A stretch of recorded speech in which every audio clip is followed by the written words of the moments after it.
And now to Nikolay the TRIA, the 15-year-old Italian skater. He had some of the easiest planned program content in the short program, but what he didn't bring to the table in regards of difficulty, he had in class. Some elegant lines from the 15-year-old Italian.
And even elegance to the finish position for Nikolay the TRIA, the Italian competitor, who comes into the free skate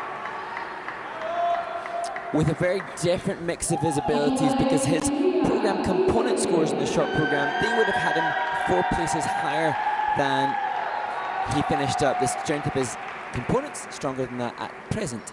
We'll see a lot of difference in the elegance, the posture, the use of the arms in this young man than we did in the earlier skaters. We're going to show you some slow motion of his opening moves. Takes the time. There's a big difference in, you know, there's the cheering. Exactly. Let's take a look at this. Watch this in the opening here.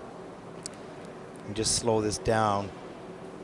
And the judges looking in terms of the presentation for a variety and a contrast of energy and movements. And here you can see just that. That's a contrast of movement, playing with multi-dimensional use of space, which is going to keep the judges happy. And good save on that. He was off on a lean outside the circle, but got the free leg back, no problem. Triple toe loop here, step up into the double axel.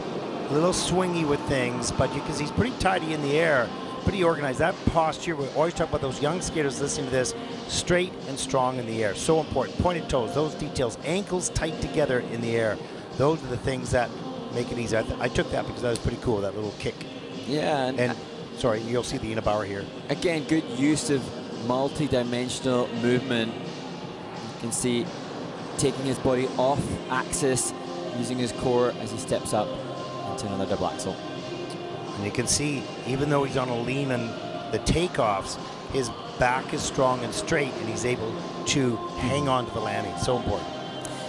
As the Coach Barbara and Nikolay proudly wave the Italian flag, we can see though in the double flip later on that there's probably work in the training ground to just keep improving the takeoffs of the more difficult triples so that he can push that technical element score ever higher.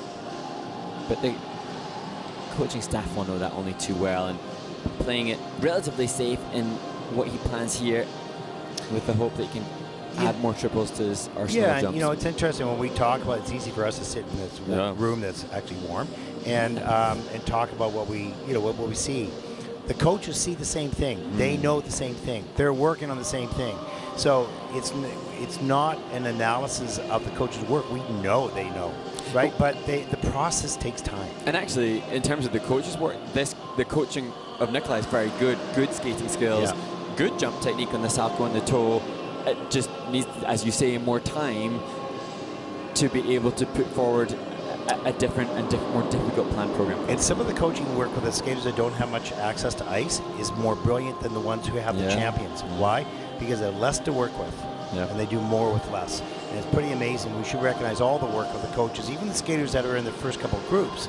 It's a little harder because they may not have the time or the resources. And you know what I think also is important to acknowledge here? We've got a coach, Barbara, who has taught people to win European championships or has taught medalists at Worlds, and yet she seems as passionately committed to her student here in the first warm-up group in a junior Grand Prix.